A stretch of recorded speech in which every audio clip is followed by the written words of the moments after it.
아멘. 감사합니다. 설교의 가장 큰 주제 중에 하나는 하나님이 누구신가입니다. 하나님이 누구신가. 그러니까 여러분들이 말씀을 들을 때의 가장 중요한 방향과 각도는 하나님이 누구신가. 이거를 잘 듣는 것이 굉장히 중요한 일입니다. 우리가 지난주에 이어서 우리 학계의 말씀을 볼 때에 우리 하나님께서 어떠한 마음으로 이 성전에 대한 이야기를 풀어가시는지를 우리가 잘 이해할 필요성들이 있습니다. 오늘 말씀 가운데 너희는 자기 행위를 살피라 7절에 이렇게 되어 있습니다. 지난 5절에도 동일한 말씀이 있죠. 너희는 너희의 행위를 살피라 이랬습니다. 너희의 행위가 어떠했습니까?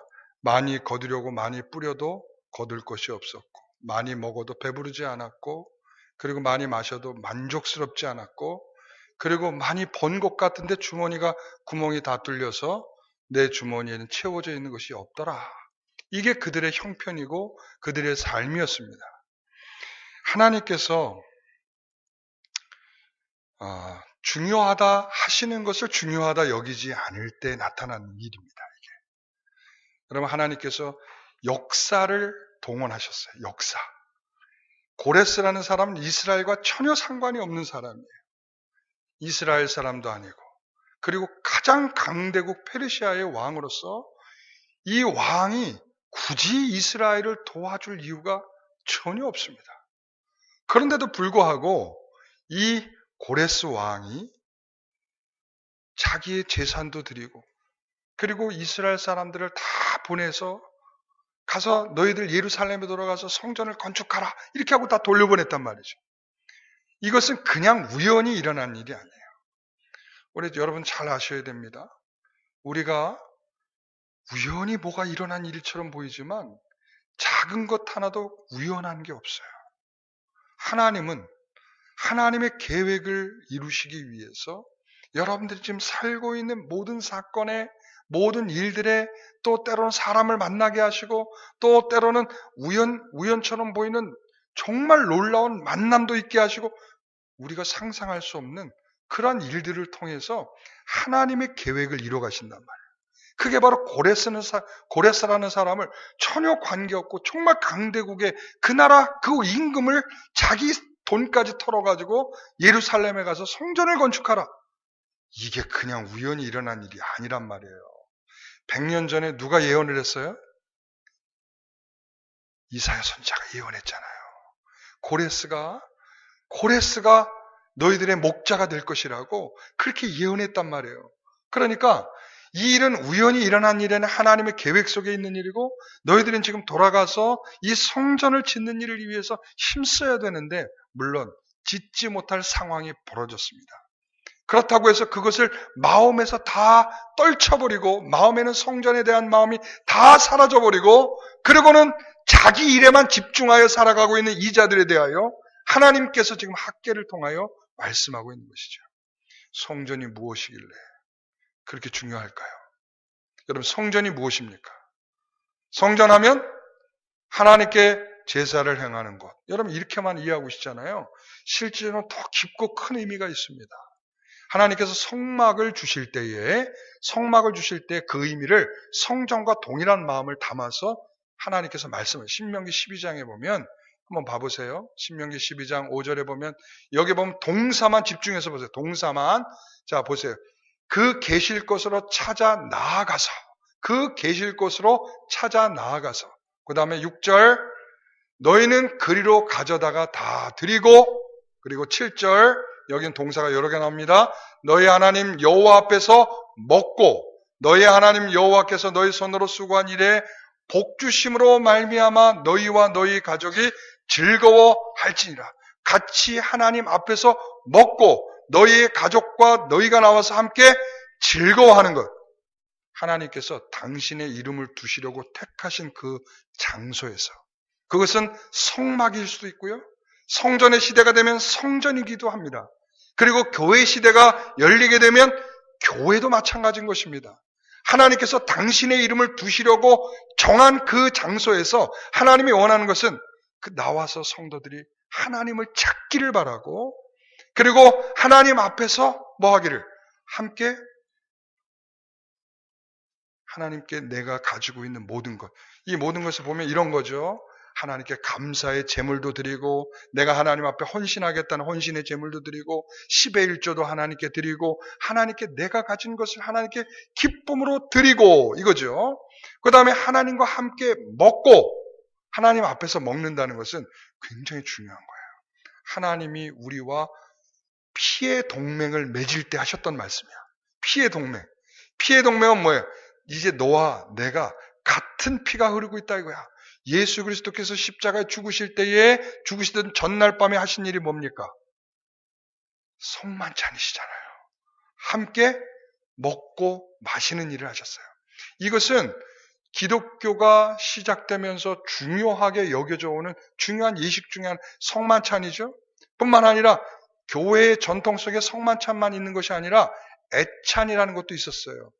서로 같이 모이면 오늘 우리 식사당번들 수고 많으셨죠? 식사를 준비하시느라고 어제부터 나와서 열심히 수고하고 애쓰셨는데 이것을 통해서 같이 먹고 우리가 한 식구임을 확인하는 거예요. 우리는 그래서 식구라는 표현을 쓰잖아요. 한국적인 표현은 식구, 같이 먹는 사람들이잖아요. 같이 먹는 사람들. 그러니까 식구는 누구냐? 같이 밥을 먹는 사람은 식구야. 그래서 요즘 같은 현대사회에서는 아침에 바쁘다고 가족들이 뿔뿔이 흩어져 서로 같이 먹지 못하고 점심도 같이 먹지 못하고 저녁도 같이 식구라고 말할 수가 없어요. 그렇죠? 꼭 하루에 한 끼는 같이 먹어야 합니다. 예? 아무리 바쁘셔도 식구들은 하루에 한 끼는 같이 먹으셔야 해요. 그러니까 뭐냐면 이 이스라엘에게도 함께 먹는 전통은 굉장히 중요한 겁니다. 그래서 출애굽기 23장에 보면 하나님 앞에 화목 제사를 지내고 난 다음에 이스라엘 백성들이 피를 하나님에게 한 스푼 뿌리고 그 다음에 이스라엘 백성들에게 한 스푼을 쫙 뿌려요. 그러고 난 다음에 하나님이 뭐냐면 그 피를 뒤집어 쓰고서 그 안에 앉아서 그 주시는 그 음식을 하나님의 제단을 바라보면서 먹었어요. 이게 뭐냐면 하나님과 우리가 식구입니다. 이 말은 뭐냐면 이스라엘 백성에게 누가 쳐들어와서 이스라엘을 괴롭히면 누가 대신 싸워주실까요? 하나님이. 원수 갚는 것은 누구에게 있다 하셨죠? 하나님께 있다. 그 이유가 있는 거예요. 원수 네가 갚지 마. 내가 다 갚아줘. 너는 나와 무슨 관계? 식구라니까. 식구라니까 내가 너를 제가 어렸을 때에 우리 누님이 말이죠. 우리 누님이 내가 어디 가서 이렇게 막 싸우다가 좀 열세가 돼서 이렇게 뒤로 물러 돌아오면 우리 누나 가서 이 빗자루 들고 나가서 같이 싸워준단 말이죠. 식구예요, 식구. 그러니까 법적으로 하자가 없는 거예요. 법적으로 하자가 되지 않아요.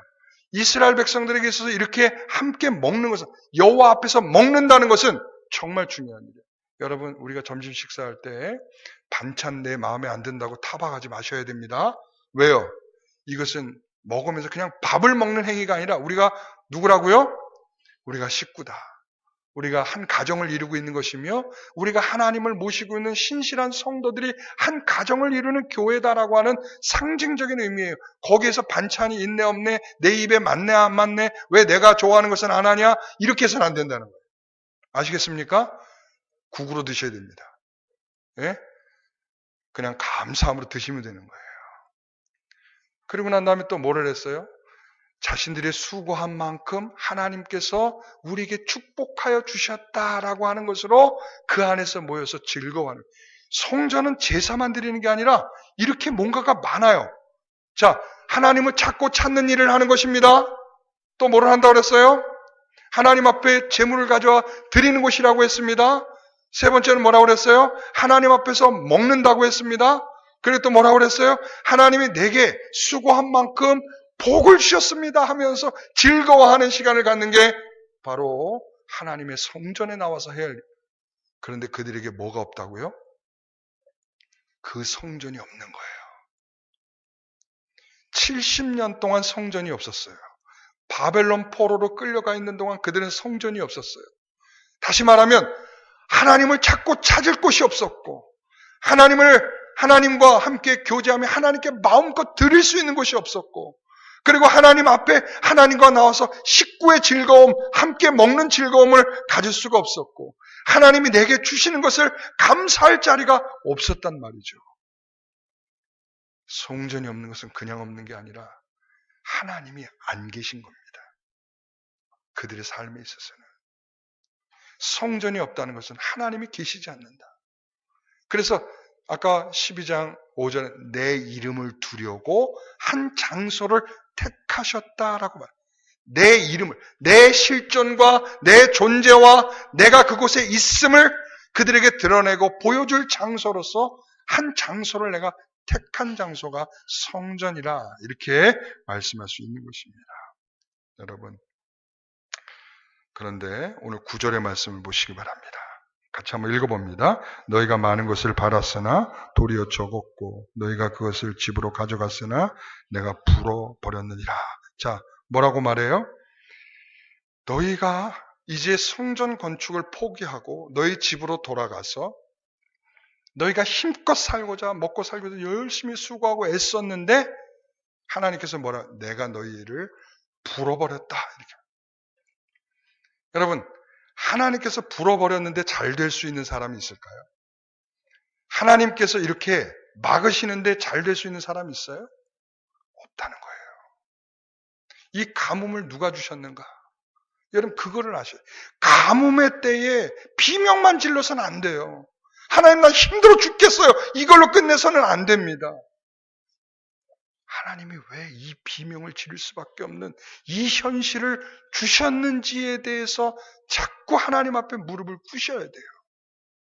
오늘 여기에서 보니까 하나님, 여기 보세요. 하나 그것을 집으로 가져갔으나 내가 불어버렸느니라. 예? 그 다음 이어지는 것은 나 만군의 여호와가 말하노라. 이것이 무슨 까닭이냐? 내 집은 황폐하여 있으되 너희는 각각 자기의 집을 짓기 위하여 빨랐습니다.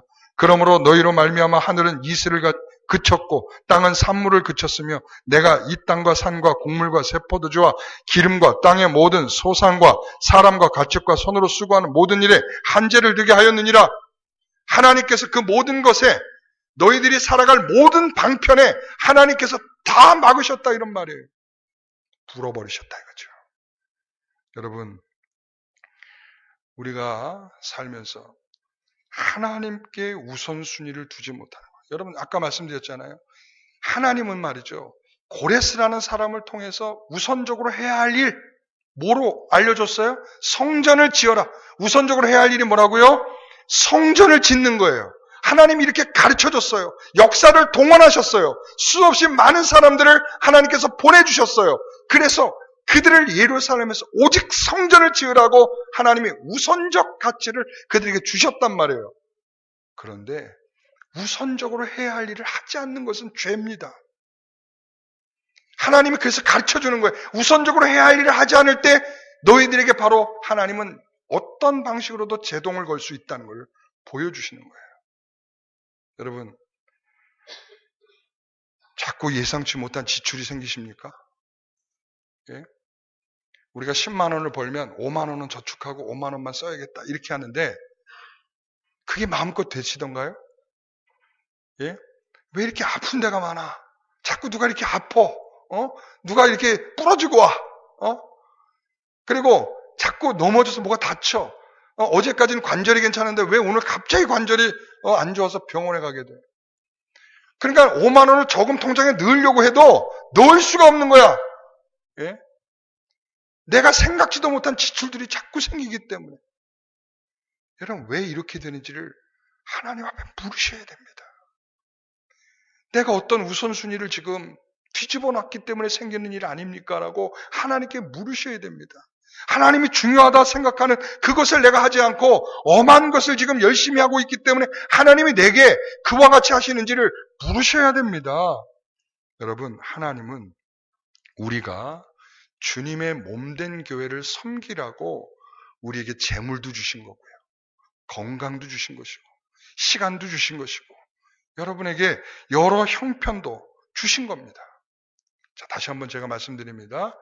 여러분, 하나님께서 우리에게 주님의 몸된 교회를 섬기라고 건강도, 물질도, 시간도, 여러분 그런 것들을 다 주신 겁니다.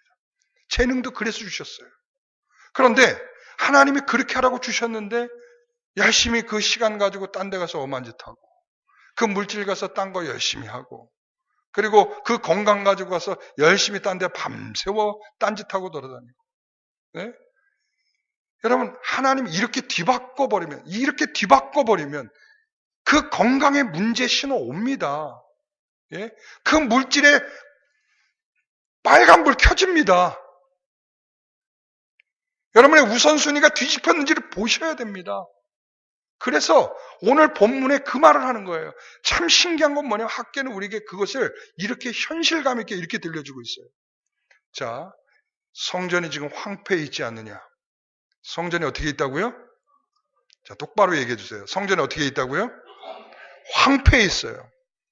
너희들의 삶은 뭐가 있냐면 가뭄 가운데 있어요. 어떤 가운데 있다고요? 자, 황폐와 가뭄은 전혀 다른 표현인데 단어가 같은 단어가 쓰이고 있다는 거예요. 모음만 달라. 모음만. 히브리어의 자음문 같고 모음만 달라. 다시 말하면 언어적 유의예요. 다시 말하면 이 황폐와 이 가뭄은 지금 직접적인 연결이 있다는 거예요. 너희가 하나님에 대하여 황폐함으로 말미암아 너희의 삶은 가뭄이 찾아왔다, 이런 말을 하고 있는 거예요. 여러분 지금 가뭄이 있지 않았어요? 여러분의 삶에 가뭄이 있지 않습니까? 왜 그럴까요? 하나님에 대하여 황폐한 여러분의 삶을 살고 있기 때문에 그래요. 하나님 앞에 먼저 우선해야 될 일을 여러분들이 지금 하지 않고 있기 때문에 나타나는 일일 수 있습니다. 오늘 하나님께서 그러므로 말미암아 가뭄을 통하여 우리에게 하나님 앞에 너희들이 얼마나 황폐하고 있는지를 알려주고 있는 그런 하나님의 은혜의 말씀입니다. 여러분, 그래서 이들은 지금 보세요. 이러한 악조건에도 불구하고 자신들이 살아갈 바벨론의 좋은 환경들을 다 버리고 70년 동안 세워놓은 그런 모든 환경들을 다 버리고 그들이 온 이유는 뭐예요? 성전을 건축하는 거죠.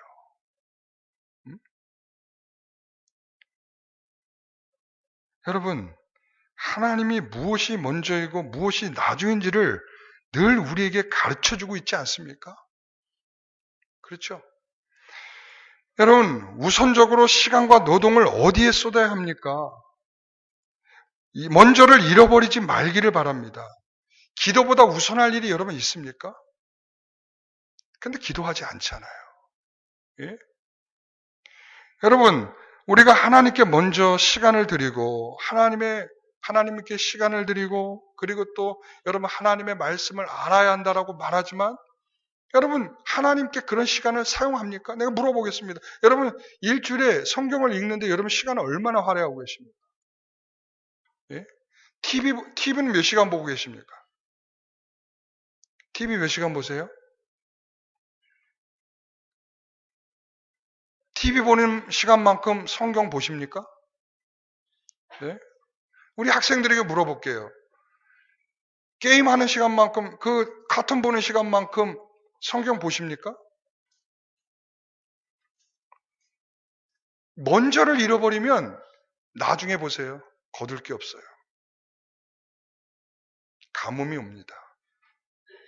그 가뭄에 여러분 하나님 앞에 졸라봐도 안 되는 것이 가뭄이 오기 전에 여러분 하나님께서 충분한 은혜를 구할 수 있기를 소원합니다. 우선순위를 바꿔내셔야 돼요. 내가 무엇을 중요하게. 여러분 제가 이 시간에 여러분들에게 이 설교하는 이유 중에 첫 번째는 뭐냐면 하나님을 아는 것입니다. 하나님이 이런 분이라는 거예요. 하나님은 우선적인 황폐함을 놔두고 내 것을 위해서 힘쓰는 자들에게 네 삶에도 가뭄이 온다라고 가르쳐 주시는 이 하나님의 말씀을 여러분에게 전하려는 이 의도가 있는 것입니다. 그런데 여러분 그래서 저는 오늘날 이 시대는 하나님을 사랑한다라고 여러분 믿고 계시죠? 그렇게 고백하고 계시죠? 제가 묻겠습니다. 여러분 하나님 사랑하십니까? 안 사랑하는구나. 성가대가 제일 안 사랑하는 것 같아요. 네? 하나님을 사랑하십니까? 이쪽 줄이 제일 안 하는 것 같아. 여러분, 하나님을 사랑하십니까? 하나님을 사랑하신다면은 이 시대는 말이에요. 그 시대는 하나님께 나와서 제사를 잘하고 이러면 다 됐어요. 그런데 지금은 말이에요. 이 시대는 말이죠. 지금 상황에선 말이죠. 시간과 물질을 하나님께 드리지 않으면서 하나님을 사랑한다는 건 다 거짓말이에요. 아시겠어요? 여러분, 시간과 물질을 드리지 않고 하나님을 이 시대는 사랑한다라고 말하는 것은 거짓말이에요. 여러분들이 시간을 드리지 않고 하나님 앞에 물질을 드리지 않는데 나는 하나님을 사랑해. 여러분, 그 진심이 통할까요? 하나님이 그 사랑을 기쁘게 여기실까요? 에스겔서 33장 31절에 보면 이런 말씀이 있어요. 백성이 모이는 것 같이 내게 나와 내 백성처럼, 누구처럼? 내 백성처럼 앉아서 하나님의 말씀을 듣는데요. 하나님의 백성인 것처럼 위장해서 그 앉아서 하나님 말씀을 듣는다고 말해요. 그러나 결정적인 건 뭐냐? 내 말을 들으나 그대로 행하지 아니하니라. 하나님의 백성인 것처럼 앉아서, 신자인 것처럼 앉아서 하나님 말씀을 듣고 귀 기울인 것처럼 들어요. 그러나 딴 생각을 하면, 그리고 돌아가서는 하나님 말씀을 전혀 다 잊어버리고 살아요. 여러분, 하나님 말씀을 기억하셔야 해요. 네? 그 말씀을 듣고 기억하셔서 그 말씀을 살아내려고 애를 쓰셔야죠. 이 시간에 귀만 즐겁게 하는 것은 디모데후서 4장의 말씀처럼 그것은 우리는 사욕을 따르기 위해서 귀를 즐겁게 하는 자가 되는 것입니다. 오늘 우리는 하나님의 말씀을 지키려고 듣는 자들입니다. 그게 하나님을 사랑하는 자가 되는 것입니다. 그게 순종인 것입니다. 오늘 보세요. 그래서 12절에 가서 보세요. 같이 읽습니다. 스알델의 아들 스룹바벨과 여호사닥의 아들 여호수아와 남은 모든 백성이 그들의 하나님 여호와의 목소리와 선지자 학개의 말을 들었으니 이는 그들의 하나님 여호와께서 그들을 보내셨습니다. 백성이 다 여호와를 경외하며 놀라운 변화가 일어나기 시작합니다. 여러분, 제가 오늘 그 신앙 칼럼에 뭐라고 썼어요? 그들의 반응 속도가 어떻게 됐다고요? 2G에서 LTE로 변했다. 여러분, 우리가 앞에 하나님의 말씀을 들을 때에, 선지자의 말씀을 들을 때에 변하던가요? 반응하던가요? 전혀 반응이 없었어요. 그러니까 멸망했죠. 그런데 여기에서 그들이 변화가 일어났습니다. 4주 만에. 이건 LTE 속도예요. 네. 여러분, 요즘에 이제 LTE는 다 또 끝나간다면서요? 내년부터 5G라면서요. 네? 5G가 또 뭐냐, 지금 너무 걱정하며 들을 필요. 5G가 뭐냐 하면 이제 핸드폰이 또 새로운 시대로 바뀐다는 거예요. 스마트폰이. 새로운 시대. 그러니까 속도가 엄청 빨라지는 거예요. 엄청 빨라져. 그래서 뭐 영화 한 편 다운로드 봤는데 뭐 1초 걸린다. 뭐 그렇대요. 확실히 모르겠는데 제가 그렇게 들었어요. 그러니까 엄청난 속도 경쟁이 붙어가지고 엄청나게 빨라. 그래서 우리 아이들도요, 아주 그런 때는 속도가 엄청 빨라. 그런데 하나님 말씀의 반응 속도는 2G도 안 돼. 느려 터져가지고 갖다 버리고 싶어요.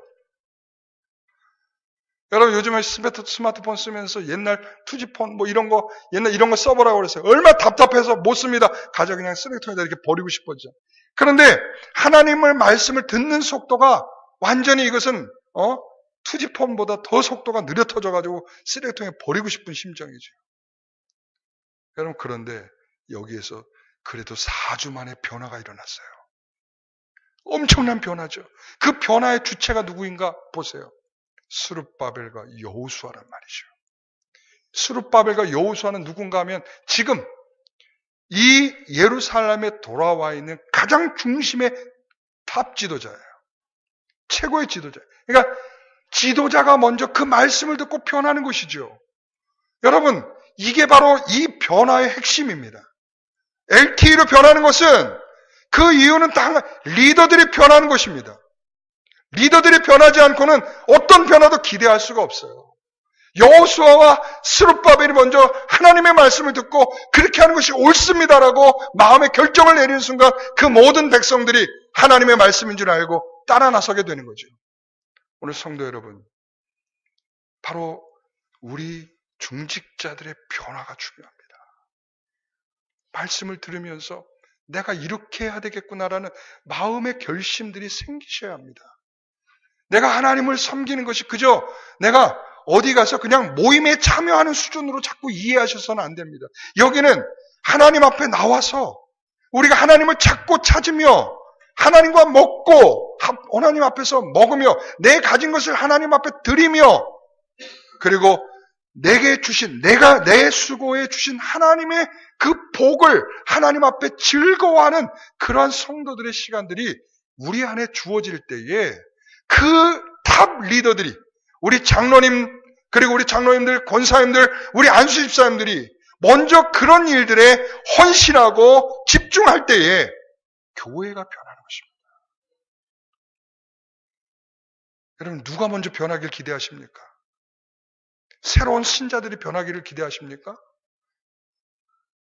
여러분 우리 영광교회를 수십 년 섬긴 결과가 앞에 서서 더욱 헌신하고 섬겨주고 그런 마음들이 필요하지 않겠습니까?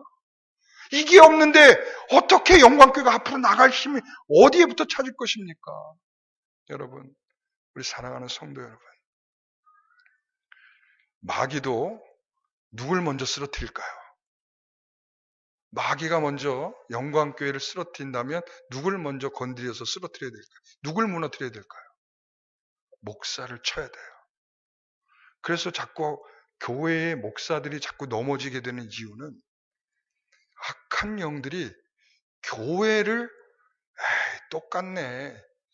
인간 세계에서 벌어지는 잡다하고 더러운 일들이 목사들이 하고 있네. 이거 하나로 사람들의 마음이 다 흐트러져 버리고 마는 거예요. 교회도 다 똑같구나. 우리가 신앙생활 열심히 할 필요 없구나. 목사도 저런데 뭐 우리가 열심히 할 필요 없고. 여러분 한순간에 무너지게 되는 게 목사를 치면 그렇게 돼요. 마귀들도 알아요.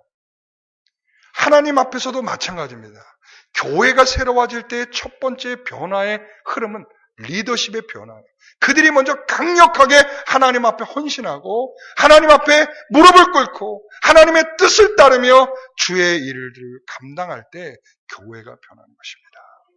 오늘 우리 사랑하는 성도 여러분, 우리 장로님들, 권사님들, 우리 안수집사님들 얼마나 훌륭하신 우리 영광교회 성도님들이십니까? 우리 앞으로의 교회를 멋지게 만들어갈 주역들이라고 저는 믿습니다.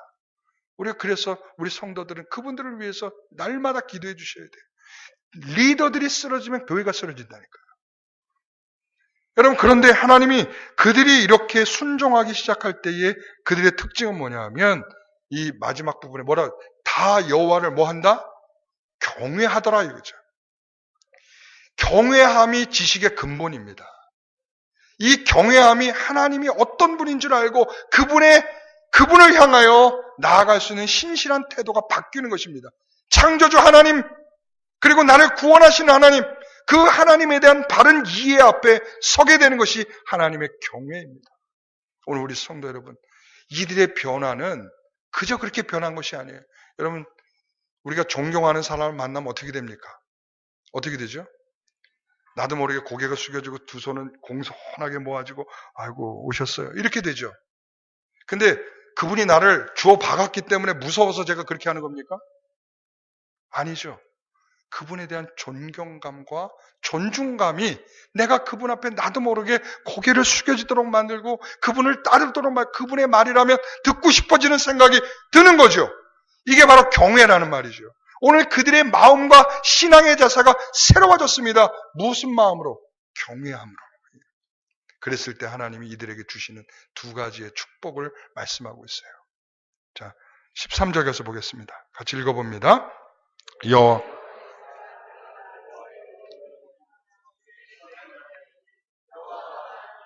내가 너희와 함께 하노라. 아멘.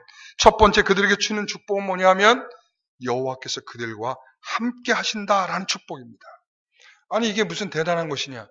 그동안 성전이 그들에게 황폐했다는 것은 성전의 황폐함으로 말미암아 그들의 삶이 주님과 더불어 살아가는 그 기쁨들을 다 놓쳐버린 상태에 있었단 말이죠. 그러니까 하나님이 그들과 함께함으로 인하여 이제 그들의 새로운 복이 임하고 있는 것입니다. 여러분, 그래서 하나님은 말씀을 순종하여 자발적으로 힘쓰는 자들에게 약속은 임마누엘입니다. 이 말은 하나님이 함께 하심으로 자신들이 계획하는 것이 순탄하게 된다는 것이 아니라 이제 내가 이룰 일을 마음껏 이룰 수 있겠다. 하나님 나와 함께 하니까 이런 측면이 아니라 하나님이 어떠한 일을 내게 나타나게 하셔도 그것을 담대하게 뚫고 나갈 수 있는 주님의 은혜를 주실 것입니다. 그러나 하나님은 이들과 함께 하심으로 격려해 주시기 때문에 견뎌내게 될 것입니다. 그래서 하나님은 순종하는 믿음을 기뻐하시는 거예요. 이들의 순종하는 자세가 그냥 나온 게 아니라니까요. 하나님이 그들과 함께함으로 인하여 그들에게 자발적으로 나오게 된 하나님의 보너스예요. 지금 보너스가 임하고 있는 거예요. 하나님이 그들과 함께하심으로 인하여 그들에게 복을 누리게 하는 것입니다. 여러분, 하나님이 함께하셔야 합니다. 여러분 그러잖아요. 우리가 요즘 찬양 집회하는 사람들이 그렇게 말해요. 하나님이 지금 이 자리에 임재하고 계십니다. 어쩌고 저쩌고. 그런데 여러분 보세요. 하나님이 이 자리에 임재하고 계시다는 이 자리에 없다는 얘기잖아. 무슨 말 이해하세요? 하나님이 이 자리에 임재하고 계십니다. 그러면 조금 전까지 그 말을 꺼내기 전까지는 하나님이 그 자리에 임재하고 있지 않다는 말 아닙니까? 이 말은 지금 사람들이 그만큼 하나님이 함께 계시다라고 하는 복을 못 누리고 있다는 거예요. 하나님이 함께 계시기 때문에 나에게 주어지는 그 은혜가 얼마나 큰지를 경험하지를 못하고 살고 있다는 것입니다. 여러분, 하나님께서 여러분과 함께 하심으로 주시는 큰 유익이 날마다 여러분의 삶에 함께 하시기를 간절히 축원합니다. 두 번째는 뭐지요? 14절입니다. 같이 읽어봅니다. 살디알의 아들 유다 총독 스룹바벨의 마음과 여호사닥의 아들 대제사장 여호수아의 마음과 남은 모든 백성의 마음을 감동시키시매 그들이 와서 만군의 여호와 그들의 하나님의 전 공사를 하였으니. 두 번째는 뭐냐면 이겁니다. 여기에서 스룹바벨과 그리고 또 여호수아에게 하나님께서 어떤 마음을 주셨어요? 마음을 감동시켜 주셨어요. 그리고 모든 백성에게도 어떻게 하셨어요? 마음을 감동시켰어요. 마음을 감동시키신다는 것은 이건 매우 중요한 일입니다. 여러분, 하나님의 일을 기쁘게 할 수 있는 은혜입니다. 여러분, 하나님의 일을 할 때에 기쁘십니까? 제가 상당수의 우리 성도들하고 이렇게 대화를, 목사님, 저 이거 할 때마다 시험 들 것 같아요. 기쁘지 않다 이거지. 여러분, 그것은 하나님의 감동이 없는 것입니다. 하나님의 감동은 힘들고 어렵고 지치고 힘든 그 일들을 기쁘고 감사한 마음으로 할 수 있게 하시는 하나님의 은혜입니다. 하나님께서 이 성전, 지금부터 지어야 할 이 성전은 지금 현재 법적으로 금지되어 있는 것입니다. 지었다 하면 다른 나라 왕, 다리오 왕이 쫓아와서 지금 어떻게 방해할지 알 수 없습니다. 그리고 얼마 전까지 그 사마리아 사람 그 심세 아시죠? 예. 그 사람이 와가지고 어떻게 방해할지 모르는 그런 상황 속에 놓여 있습니다. 그런데 그런 가운데서도 이 감동됨은 기쁨으로 이 사역을 감당하게 되는 주의 은혜인 줄 믿습니다. 이것이 축복입니다. 여러분, 우리가 하나님의 일을 기쁘게 할 수 있는 것이 축복입니다. 여러분, 불평 사라지기를 원합니다. 여러분, 불만이 사라져야 합니다. 서로 간의 불편함이 사라져야 됩니다. 오늘 하나님의 일을 함에 있어서 하나님을 앞에 기쁨과 감사로 사역할 수 있는 것이 주의 은혜인 줄 믿습니다. 여러분, 저도 설교하는 일이 가장 부담스러운 사람입니다. 제가 간증 하나 하면 이렇습니다. 저는 목사가 되기 전에 처음에 제가 헌신예배, 제가 청년부 회장이었는데 헌신예배를 한다고 그러길래 사회를 봐야 된대요. 그래서 제가 그 다음 주에 안 나왔습니다. 사회 보기 싫었어. 왜냐면 저는 오금이 저려가지고 식은땀을 흘리면서 도저히 내가 할 수 있는 일이 아니다. 그래서 그 주에 안 나왔었어요. 그랬더니 헌신 예배 한 주가 밀렸더라고. 내가 그런 줄 모르고 그 다음 주에 딱 이제 당당하게 갔죠. 갔더니 헌신 예배가 있는 거야, 주보에. 왔으니 도망갈 수도 없고. 그날 제가 지금도 지금 기억하는데 어느 성경 어느 장인지 모르는데 하여튼 10절까지, 예, 그러니까 3절까지 읽는 건데 제가 그날 10절까지 읽었어요. 사람들은 조용하게 듣는, 저거 아닌데, 조용하게 듣고, 제가 그날 그냥 이 여러분, 등골에 땀이 흐르는 느낌 가져보신 적 있으세요? 등골에서 땀이 그냥, 계곡으로 물이 흘러내리는 것처럼 등골에 땀이 쫙, 나는 목사가 될 수 없겠다. 제가 이 생각을 얼마나 했던 것 중에 하나 그겁니다. 제가 그때도 사람들 앞에 서는 것은 굉장히 어려웠습니다. 근데 지금도 사실 솔직히 말해서 이렇게 설교하기 직전에 여러분들 앞에 서는 일이 부담스럽습니다. 그런데 하나님 앞에 이 진리를 선포하는 순간 하나님 저에게 기쁨의 마음을 주십니다. 그래서 제가 지금 한 30년 가까이 이 일을 감당하고 있지 않습니까? 우리는 다 그런 것입니다. 여러분, 하나님 앞에 하나님의 일을 감당하는 것이 왜 부담스럽지 않겠습니까? 내 주머니를 열어서 하나님 앞에 헌금을 드리는 일이 왜 부담스럽지 않겠습니까? 여러분, 정말 내 삶을 살아가기도 바쁜 시간에 그 시간을 쪼개갖고 나와서 하나님 앞에 시간을 드리는 일이 왜 부담스럽지 않겠습니까? 그런데 그것이 하나님의 교회를 이루어가는 아름다운 일인 줄 믿고 그것을 기쁨으로 그 사역을 동참하게 될 때에 그것이 하나님 우리에게 주시는 참된 축복이라는 것입니다. 우리가 무엇을 받아서가 아닙니다. 내가 잘 살게 된 것이 복이 아닙니다. 내가 이와 같이 주님의 마음으로 감동되어 하나님의 일에 동참되어 있는 내 자신을 발견하는 그 자체가 복인 것입니다. 오늘 우리는 그런 복을 누릴 수 있는 저와 여러분 되시기를 간절히 소망합니다. 기도하겠습니다. 하나님 아버지 감사합니다. 우리가 하나님을 믿고 믿지만은 우리는